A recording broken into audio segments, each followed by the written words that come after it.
Welcome to another recap of 90 Day Fiance Happily Ever After. We are on Season 5, Episode 7, The Best Mistake of My Life. We'll see. All right, we start out in Moldova with Libby and Andrei. And of course, Libby's family arrives. First of all, her brother and her father. Andrei pretty much knows they're going to hate the country. They're going to make fun of the whole kind of Soviet infrastructure. So he's going to be a little bit of kind of jokey about the whole thing, and he's going to kind of make jokes about things before they can. Although they certainly do come right off the plane, full of snarky comments and criticism and wow, I can't believe how different things are. And, basically acting like the ugly Americans that we would expect because they've never been out of the country, which is hard to believe. These people have money. How have they never been out of the country? It's bizarre. Okay, Chuck and Charlie. The dad is Chuck, the brother's Charlie. Charlie does not seem like a rocket scientist, but anyway, he's basically just there to back up everything the father says. And ostensibly, he's going to be there so he can get in a big physical altercation with Andrei to create some drama. Okay, the first thing out of Charlie's mouth is, well, it's not Tampa. Oh my God, you're right, it's not Tampa.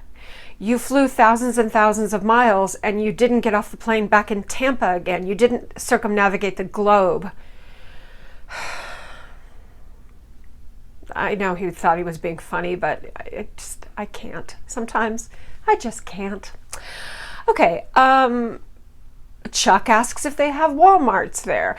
Now, this is, as I've mentioned before in the case of Brazil, because Debbie said, I want to see the Walmarts in Brazil. They actually do have Walmarts around the world. They opened them in many, many countries. They had a lot of them in China. They had them all over the world. Not Moldova. Moldova would not be on the list of a country where there would be a Walmart. But in a lot of these countries, Walmart has failed because people do not want prepackaged food. They want to be able to pick even though you can pick fruits and stuff, I think, in Walmart. I'm sorry, I don't shop there. Not because I have anything against the products they sell. It's just that the Walmarts in Miami are way out west. There's no Walmart in my part of town. I live, on the east side of town. I live near the bay and near the ocean. And there's no Walmart around here. I live close to downtown. There isn't. I've been to one. Of course I've been to one. But I don't shop there. But you can pick out individual fruit. I think you can pick out, I don't know if you can pick out like an individual piece of fish or meat or chicken, or if it all just comes in those little plastic trays. I'm not sure. Anyway, a lot of countries don't want that. They want everything to be fresh from the real market, as in an outdoor market, or as in a place that is just a butcher or just a baker or just a produce place, or just individual stores. They do have supermarkets and hypermarkets like all over Europe and a lot of places in the world. They have, in fact, way before I saw anything like a super Walmart or a super Target, I saw an Auchan in France like in 1990 that just floored me. It had like 60 checkout lanes, and I had never seen that before. I'd never seen anything like that in America. So the big stores are not unusual. It's just that for some reason Walmart didn't do well, did not pick up well. Anyway, so, but there is a series of nonstop idiotic questions about the traffic, about everything. I would have to fight really hard not to push them out of the car. I think Andrei is being amazingly patient. They are really, truly annoying. Okay, they ask questions. They asked, they jump right in about, let's grill Andrei about his past. You were a policeman, because they're asking questions about whether the police give people tickets, and Andrei mentions that you can bribe your way out of a ticket. And then he says, well, I didn't really work on the streets. I worked at a desk. I was like a detective, which I'm not sure it has the same meaning as it does in England and America, but Anyway, he doesn't really want to go into any more detail. It is clear that something did happen that caused him to want to leave to Ireland. In fact, he even mentions something. He hints about there being some trouble, a reason that he wanted to leave. But it's not necessarily as dramatic as my long hoped for Moldovan mob plot. I think maybe he was just a corrupt cop. I don't know. We'll see. Maybe we'll find out. We will find out at some point. Okay. All right. Okay, Colt, Deb, and Jess. Now it's time to meet Jess's family, and there is a nice group of people there. Jess's dad, and I don't know if it's his aunt or his father's girlfriend. There's a woman there who's acting very maternal. And then there's this couple there that seem to be German or Dutch. His name is Hans. And I don't know whose house it is. I don't know if it's the father's house or if it is Hans's house, but oh, it's a beautiful house. The place where they all get together and meet is lovely. It's got like nice outdoor entertaining area, you know, pool, it's beautiful. It's really nice. Somebody's doing okay. If her dad doesn't have money, he has friends with money anyway. So, and everyone's pretty welcoming. There's, you know, 2 kisses on the cheek in Brazil, and I don't know, Deb seems pretty happy at the time when Jess's dad kisses her, but then immediately she says, he's weird. I don't know, I don't like him. He's weird. In her confessional, she immediately has to start talking smack about everybody because that's what Deb does. Okay. Yeah, so now that she's already decided that the dad is weird, it's just going to go downhill from there. And now we've set up everything for her to pretend to be nice. You know, they accept the food. They're getting feijoada, which I am a vegetarian, so I don't eat that anymore, but I used to love it when I went to Brazil. It's that, you know, Saturday giant meal in the middle of the day, like in the afternoon, in a hot day, you have feijoada, and you drink caipirinhas, and you get drunk, and you get full, and feijoada is basically, it's a base of black beans. You eat this kind of crumbly flour that's made out of manioc. It's kind of crunchy, and then you put all kinds of things in it, like orange slices and kale and different kinds of meats and all kinds of things, but everything together, it's just delicious. They also put various things that are grilled and cooked, like I said, various types of meats in it, and they had skewers of chicken hearts, and Deb and Colt, to their credit, tried a chicken heart, and they were like, you know, I don't know if they really liked it. I don't think they really liked it. Deb said she didn't, but she ate it and at least was polite, which is a plus for her. Okay. The dad asks Larissa after Jess stupidly brings up the fact that, oh, you know, his ex was Brazilian and they had trouble. So dad wants to know, what was the deal with Larissa? How long were you together? How long after Larissa did you meet Jess? And to my surprise, Colt and Larissa were together 6 months, either together or married. No, I don't think they could have gotten divorced that quickly. But anyway, then 6 months after that, he met Jess, although I assume they had been talking on the internet for a while before that. So he asks if he's, just making time with Jess. He's, very serious and wants to know his intentions. Okay. Now we cut to Angela and Michael, and I'm not even going to make any jokes about this because I'm very disturbed by the storyline of Angela and Michael. And I know that I said at the beginning of this season, after Lisa, I've kind of warmed up to her because seeing her with her grandchildren. You know what? I'm not sure if you get credit for caring for your grandchildren. I think that's like saying, well, I'm a terrible person and I'm racist and I'm completely narrow-minded and bigoted and hateful, but I'm good to my own children. I love my children. I love my grandchildren. I love my parents. I'm not sure if you get extra credit for that. I think that's just sort of biological destiny to love your children and your grandchildren. I mean, not always. There are terrible mothers, obviously, and terrible grandmothers, but she's not. She's a good grandmother. But in every other way, I think that this whole thing is played up for the camera. It is played up by the producers, but her absolutely horrific behavior and the way she treats Michael and the way she looks at Nigeria and Nigerian people is now no longer cute. It's no longer amusing. It's no longer even, oh, that's just Angela. That's the name of her situation comedy. Well, you know, that's just Angela. No, I think that she is, I think that she's really a nasty piece of work. And let's look at it, and I'll tell you more why I feel that way. Okay, first of all, she's now that she's back there, she's mad at the world and she's screaming at everybody again. So much for soft Angela. That's gone. We're back to, you know, major bitch. I love it that her t-shirt says flawless. Yeah, absolutely flawless. Absolutely flawless. Yeah. Okay, so they are renting that apartment. Michael found, or TLC found, this very nice apartment for them to stay in while she's there. And so Michael's family, his mother and aunt, I believe, are coming over. And he wants Angela to cook for them some kind of basic Nigerian dishes, which are probably not that complicated. And she's like, oh no, I'm not Nigerian, I'm American.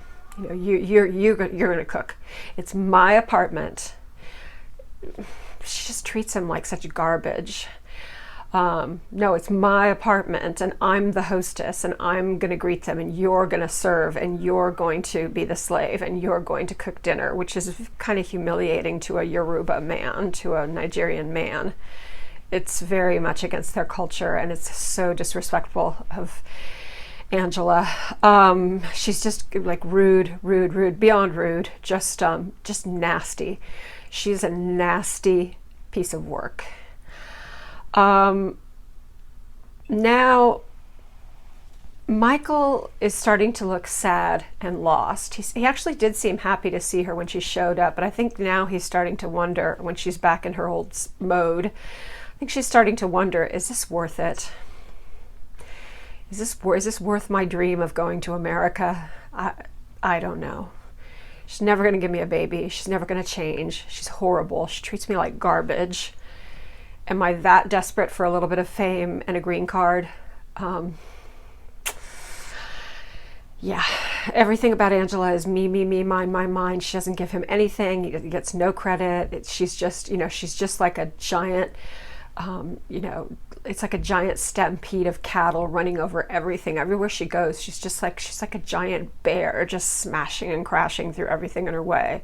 She doesn't care about culture, religion, anything, family, values, anything. She may have learned a few words of, I guess, Yoruba, but she has no respect for that culture. None. And I'm starting to see that you scratch the surface and there's just a whole lot of Lisa there in every sense of the word. Okay. So it's funny because remember way back when Michael's mother's first words to him were, "I'm afraid she wants to turn you into a slave." And guess what? Mom was absolutely right. She wants him to do everything for her. She's going to bring him to America so he can take care of everything, and she'll basically have a live-in housekeeper and a sex slave. And I know everyone uses this word over and over again, but it's absolutely true. She fetishizes him. These entitled racist white women who will say, well, I can't be racist because my boyfriend is black, but they're really just fetishizing them, and they're like, they just want that fantasy of that, whatever they think it is. There's nothing good there. There's nothing kind there. There's nothing compassionate or empathetic or loving about Angela's attitude toward Michael. Okay. This stupid bitch. She's like, they're going to the market, an African market, of course. And she said, oh, I thought we were going to a supermarket. Well, this is made up for the camera. She's been to Nigeria before. She knows what the markets look like. She's driven by in the streets. Do they have supermarkets in Nigeria? Probably, but if you want to get the freshest food, you're going to go to the outdoor markets, especially for meat. You're not going to go to a supermarket. I don't even know what kind of supermarkets they have. They do. I mean, they have ShopRites all over Africa. They have ShopRites in Malawi and Zambia, but nobody really went there because you could get fresher stuff elsewhere on the side of the road. You could get really good fruit, stuff like that. Okay. Right now, watching her go through the market, I'm hating this show. And I'm questioning I'm actually questioning watching this show. That's how much I hate this scene. She's appalled by everything. She's looking down at everything. She's basically saying, oh, look at these horrible people. She reminds me of the person in charge of this country talking about shithole countries. And she sees goat heads and screams. She's been there before. No, don't do this. Stop. It's appalling. And then she says, you know, I saw dead goat heads. As opposed to live goat heads? Because I think live goat heads would be way more scarier. They'd be demon goat heads without bodies. That doesn't sound very good. So I think I'd rather see dead goat heads than live goat heads. And they always make a big thing of this. Again, it's our American cultural superiority. Oh, we're so, you know, these other countries, look at these adorable little customs they have and these weird little bizarre things they eat and the way they live. Aren't they so silly? Aren't they so strange? They always are fascinated whenever they go to any other country about people eating the heads of animals. Yeah, people do eat the heads of animals, but not everybody does. Not everybody in Arab countries, not everybody in African countries is like, ooh, the head. I'm going to fight you over the eyeball. In a few cultures, yeah, but not everyone. Some people just want to eat the regular meat, like off the body, as we would, not the head. Anyway. Okay, then supposedly she's so delicate and she's so offended by seeing the dead goat heads that she fake throws up. She opens up the car door and she fake throws up. And again, this is why I'm getting to the point where I don't know if I can continue to watch this show. The camera shows a close-up on her. She basically took water. She took a drink of water and then she made throwing up noises and pretended to throw up. She spit the water on the ground and they show a close-up of the water that she spit out on the ground, like, oh my God, look, this poor white woman has been so traumatized by seeing this disgusting meat that's not in styrofoam trays with plastic over it that she's thrown up. It's disgusting. I'm really, really horrified. So this is what I've decided. Here's what I've decided. I feel like the Angela and Michael storyline is xenophobic. It enhances the feelings that I cannot stand that Americans have about how even if you're some, you know, ignorant redneck, that you are still somehow better than people that live in countries like Nigeria. I think it is racist. I think it is playing into the worst side, the worst aspect of American culture and the way that Americans see the world. So I'm actually done with Angela and Michael, and this will be the last that you'll hear me mention those names. I simply do not care. I do not want to know. I will not contribute to their even being known. I wish Michael well. I don't care what happens to Angela. I hope that those children have a lovely life. But I'm done. That's it.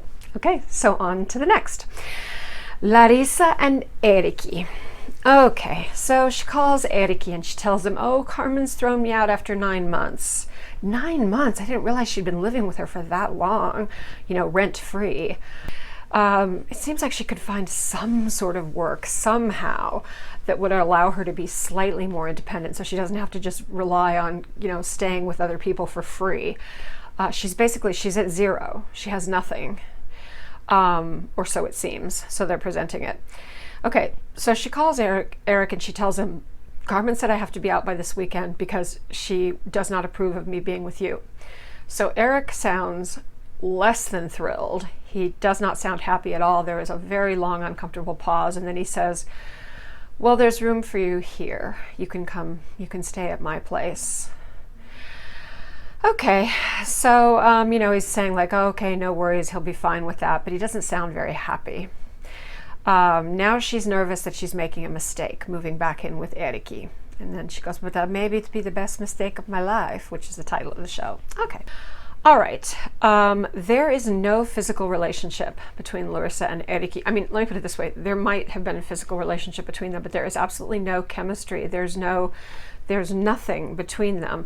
Honestly, Danielle and Mohammed have more chemistry than Larissa and Eric.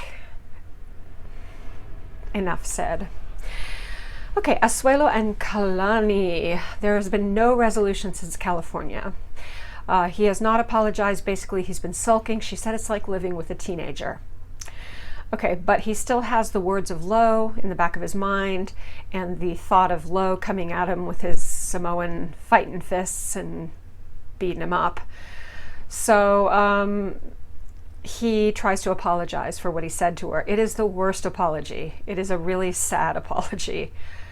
It's so unconvincing. Yeah, how fallen are the mighty. I used to think he was so cute, and I think he's really just, I don't know if he's salvageable, but she said she needs to see change. And he says, again, in the most unconvincing voice that you've ever heard, yes, I will show you. I will show you change. You know, I will be different. We'll see. We'll see about that. Okay, they hug. I don't think it's a very good hug at all. Some other recappers are like, oh, it's so sweet. They hug and they kiss, and they're back together again. That was a pathetic excuse for a hug, and it was barely a kiss. He especially looked like, of course, that's his standard face. His standard face is, Asuelu. My name is Asuelu. I'm from Western Samoa. So anyway, he still wants to go to Samoa. Of course they can't because of the measles epidemic. So he suggests they go to Washington State because his mother and his sisters, he has 2 half-sisters that live in Washington State with his mother from a different father. And it's interesting because for some reason I assumed Asuelu was from American Samoa. There's American Samoa, which is if you're born there, you actually, you have a right to come and live in America, work in America. You're an American citizen. And Western Samoa is an independent country. It used to be a German colony of all things. You don't think about German colonies, but it was actually a German colony. So Western Samoa is poorer than American Samoa. It doesn't have the infrastructure. It's much nicer to go as a tourist, though, because it's more real, and it's very beautiful. It's more unspoiled, and it doesn't have as much crime. Not that American Samoa has a lot of crime, but Western Samoa is a lot more chill. So if you were going to go to Samoa, go to Western Samoa, go to Upolu. Don't go to American Samoa, even though it's pretty too. Still, go to Western Samoa. So that's interesting because Western Samoa is a lot poorer than American Samoa. All right. And you know what? That makes sense anyway. I should have known that anyway because he needs a green card. This is 90 Day Fiance. If he were from American Samoa, he would just come over. So I should have thought of that.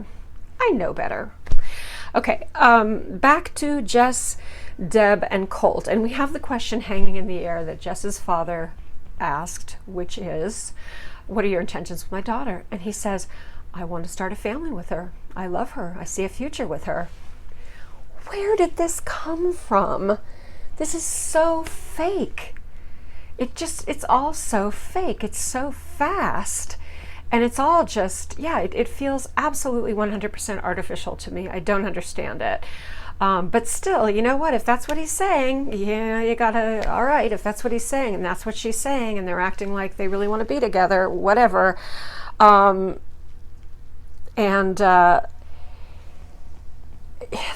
can he say, Jess is the best person I've ever known? You don't know her. You've known her for such a short time. You've seen her virtually for like hours or days, and a lot of that time has just been about having sex. You don't know her. So I don't know how he can say things like this. Anyway, but the dad falls for it, hook, line, and sinker. He thinks Colt's great. He thinks, okay, he's serious about my daughter. I like that. So basically the family's like, yeah, we're into it. We give you our blessing. And the mother figure, who's not the mother because the mother passed away of cancer, whether it's the girlfriend or the aunt or whatever, says, you know what, you can have the wedding here. Have the wedding here. Well, we can do it tomorrow.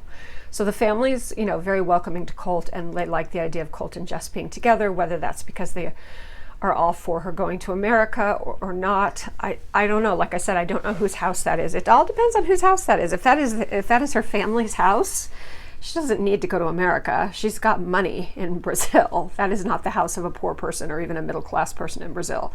That's the home of a person who has some money. So anyway, okay. Well, Deb, of course, has to throw a wrench into everything and say, although I actually kind of agree with her in this case, I can't believe I agree with Deb, but I do.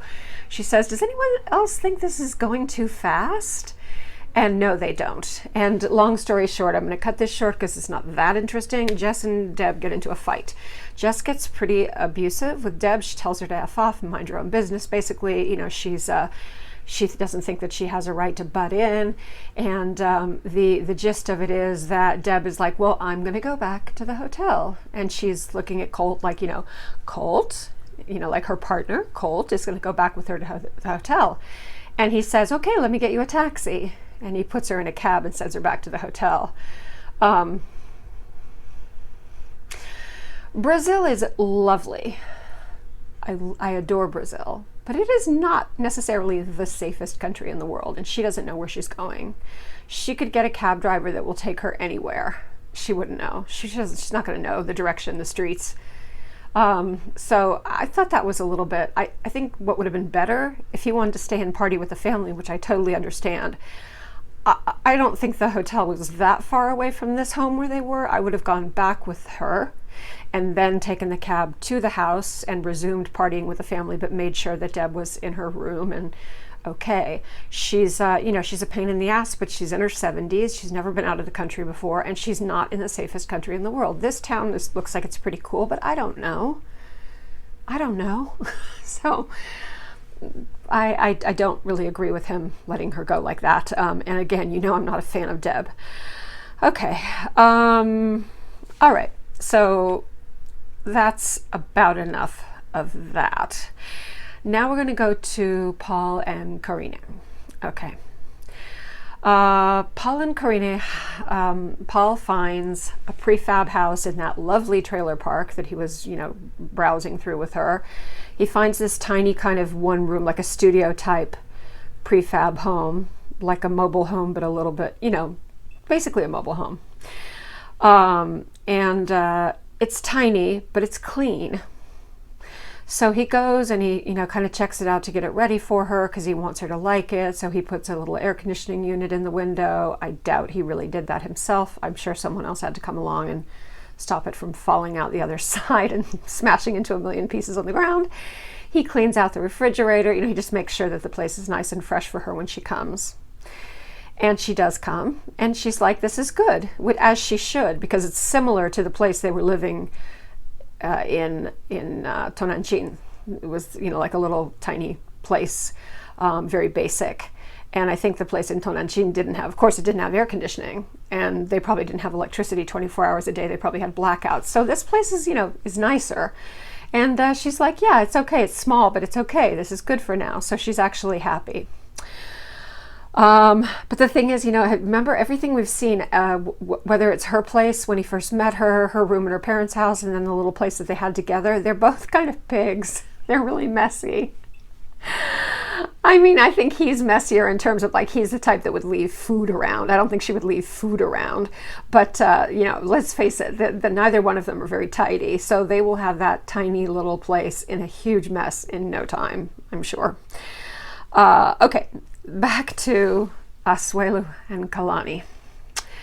Okay, so they FaceTime the mom and one of the sisters in Washington, and Asuelu decides to tell them that, you know, they can't go to Western Samoa to see Dad, so they want to come to Washington to see them.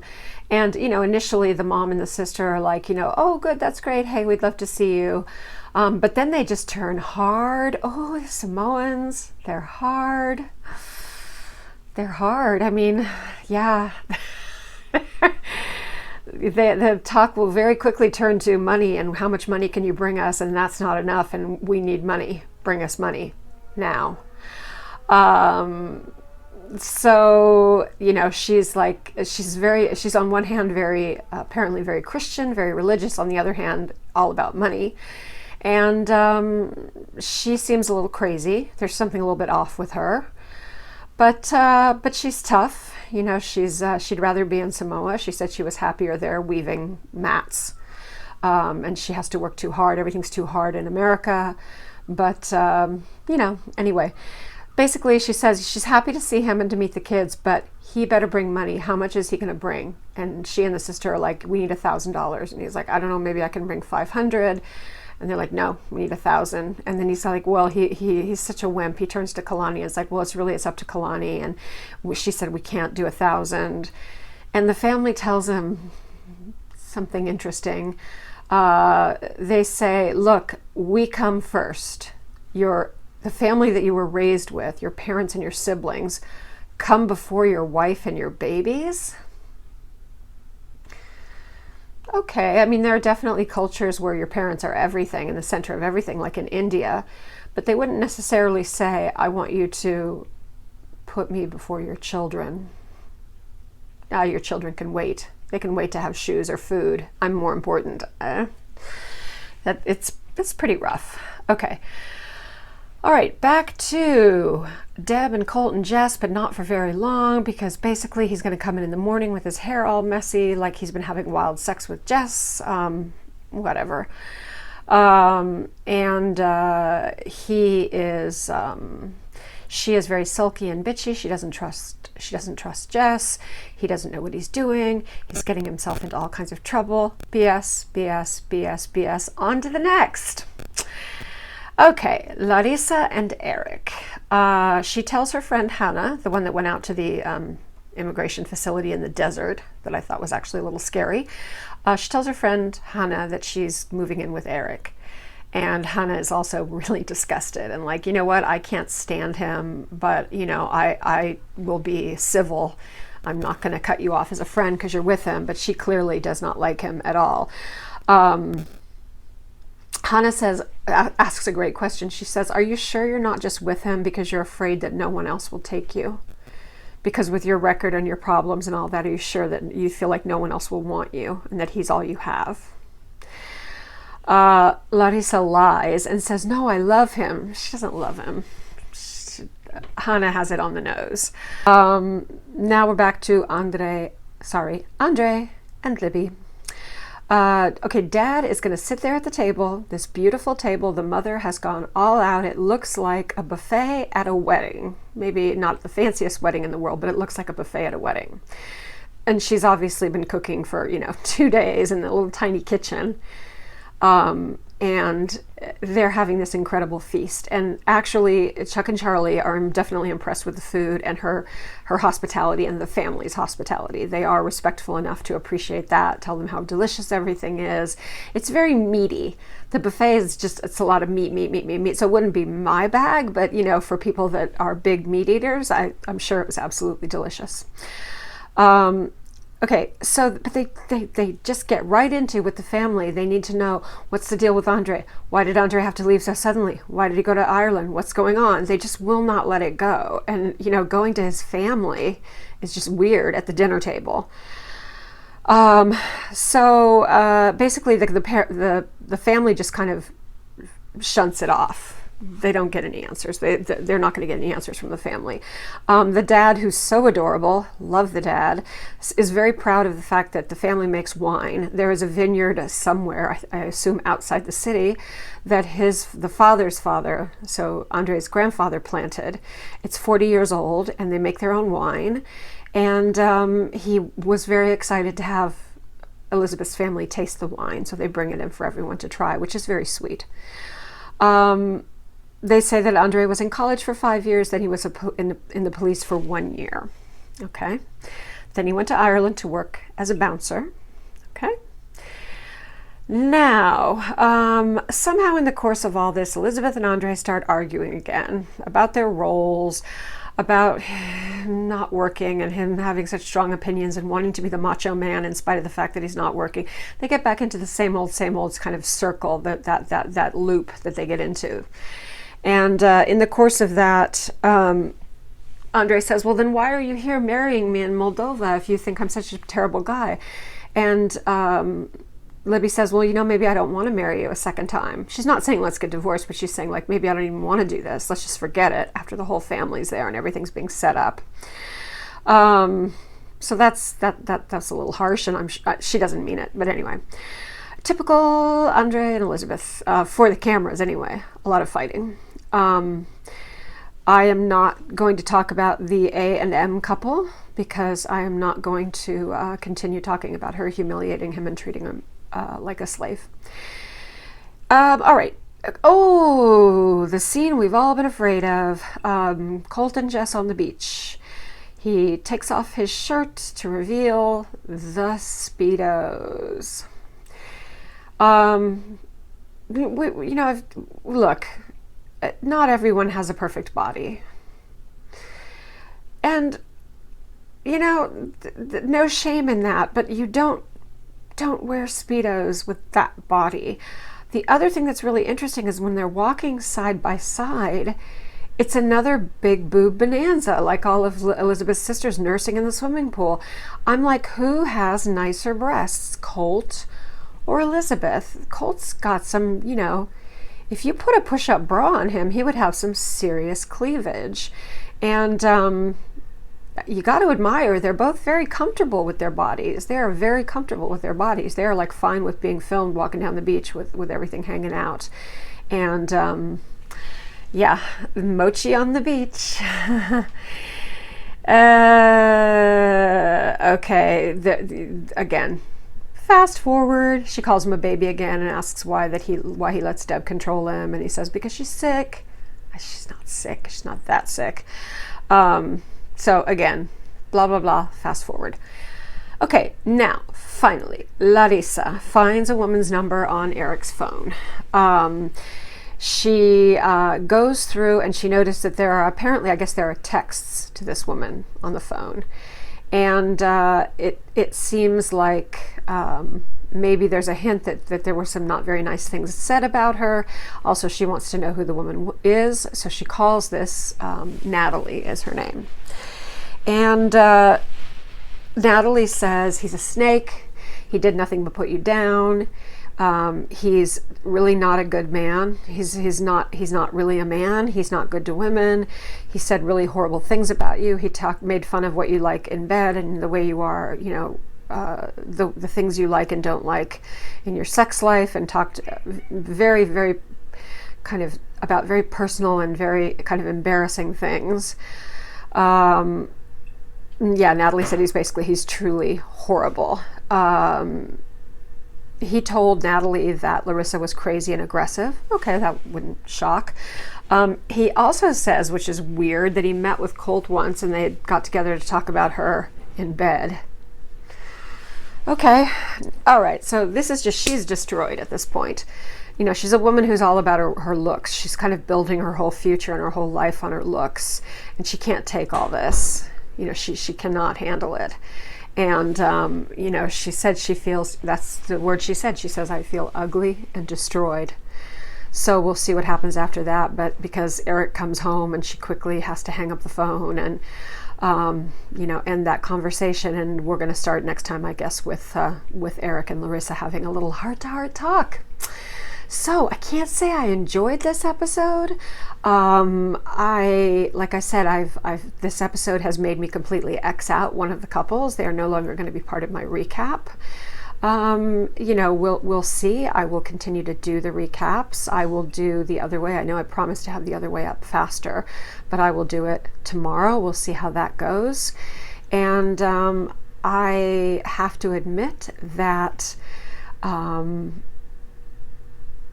I would like to see some changes to this show where it goes back more to its original format, because it is really becoming 100% Jerry Springer. There was always a little bit of that, but this is now just getting to be ridiculous to the point where, nothing embarrasses me. I'll watch anything. I can laugh at myself. I can laugh at anything. I'll watch junk. But it's actually getting to the point where I'm questioning myself for watching it and recapping it. So we'll see. Probably, after I've said this a couple times, but I never felt this strongly as I did after this episode. So I might be becoming a Real Housewives recapper. Check out my episodes. I'm very, very, I had so much fun doing Beverly Hills in New York. They're also a disaster, and a lot of that is also staged and pushed by the producers, but I don't know, I have a lot more fun with that. And I find it less depressing somehow. I don't know. Anyway, we'll see. But thank you for joining me. And you know, there's always tomorrow. There's always the next episode. So, and I will see you on that note tomorrow with another The Other Way. And thank you for joining me. I always wait till the end to say, please like, comment, subscribe. Take care. Bye.